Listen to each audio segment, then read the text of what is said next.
Tell me about your country's climate. We have an extreme climate. Our winters are absolutely freezing, and our summers are boiling hot.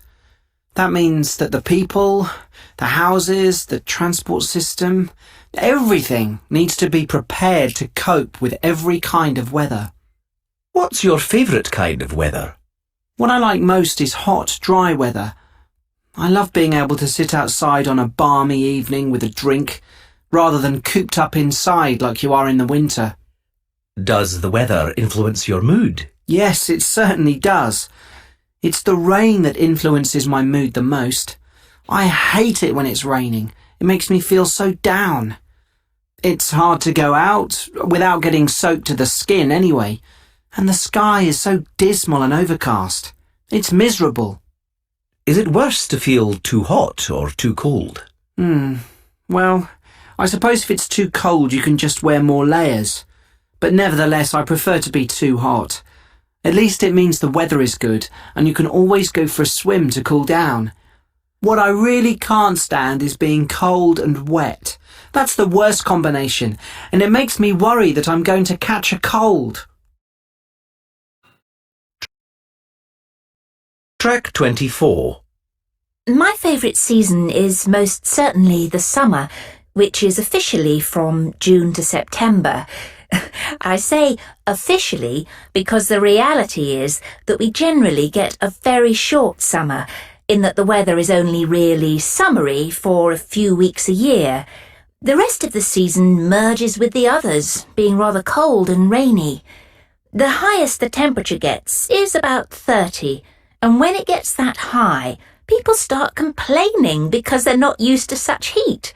This irritates me, to be honest, because my view is that we so rarely have hot weather that we should just appreciate it and enjoy it when we do.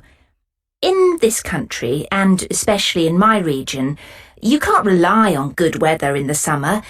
I've been to many outdoor events like weddings, concerts, barbecues and so on, where the organisers were optimistic about the weather, but where it rained non-stop.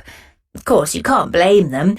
If you can't organise an outdoor event in August, when can you? In the summer, I typically go abroad on holiday to places where scorching sunshine is practically guaranteed. This is because I'm a sun worshipper and like to get a good tan. Having sun on my skin makes me feel healthy, though I am fully aware of all the dangers associated with too much exposure to the sun. When I'm at home, I like to have friends over for barbecues, and we stay out in the garden all evening until it gets too chilly, or until it's time for them to go home. The reason summer is my favourite season is that sunshine makes me happy. It's a scientific fact that it releases endorphins. In fact, during the winter, many people in my country use light boxes which recreate the light of the sun. You have to sit and stare into the light, and it is intended to lift your mood. In the summer, though, you don't need such gadgets. You can just go outside, sit in the sun, and get a natural energy boost. It's wonderful. Do you dislike the winter? No, I don't. All the seasons have something to offer. In the winter, it's nice to snuggle up inside with a mug of hot chocolate. Track 29. The environment.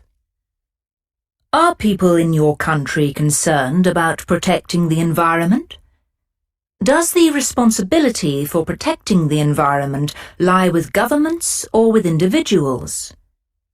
Does it help to educate young people on being green? Pollution. What effects does pollution have on the environment? Do you think we pollute more now than we did 50 years ago? What do you think will happen if we do not reduce current levels of pollution? Sample answer. The environment. Are people in your country concerned about protecting the environment? To be honest, no. I think the middle and upper classes are more interested in earning as much money as they can in order to buy as much stuff as they can. And there are many people in my country who live below the poverty line, and they quite literally can't afford to worry about the environment when they're struggling to put food on the table and just survive. Does the responsibility for protecting the environment lie with governments or with individuals? In my view, the responsibility lies with all of us. However, individuals, at least in my country, aren't taking action of their own accord, and nor are businesses. They're just out to make a profit. Therefore, it falls to governments to force people to be more green. For example, by fining companies that release toxic waste into our rivers, or incentivising us to recycle. Does it help to educate young people on being green? Almost certainly it does, because it is the next generation who will have to take on the huge burden of saving the planet. This generation isn't doing enough and is too worried about money. So I pray that the next one will see the urgency of the situation, and the way to get them to see that is to teach them about the repercussions of a polluting lifestyle such as ours. Pollution. What effects does pollution have on the environment? I hardly know where to start. Pollution in the oceans kills fish and so unbalances the ecosystem. Pollution on land means that whole areas become unfit to live on or to farm. Habitats are destroyed, which leads to the extinction of hundreds of animal and plant species. Do you think we pollute more now than we did 50 years ago? Well, yes, overall.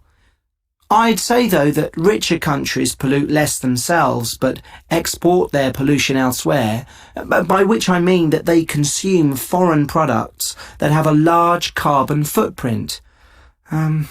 It has become fashionable to be green in wealthier nations, especially Western ones. So people make an effort to cycle to work and recycle their waste. However, it's quite a shallow attempt at being green, in my opinion, because they still live in big houses using lots of energy and go on holidays abroad, leaving a trail of pollution in their wake. What do you think will happen if we don't reduce current levels of pollution? I read an article recently that claimed if we don't change our ways, we will need a second planet to meet our needs as early as 2030. It's frightening to think that we're that greedy, and I'm sure I'm just as guilty as the next person. I do hold out some hope that things will get so bad that we will realise we really must act, and we will completely change our destructive habits just in the nick of time. If not, the planet will surely become uninhabitable. Track 29.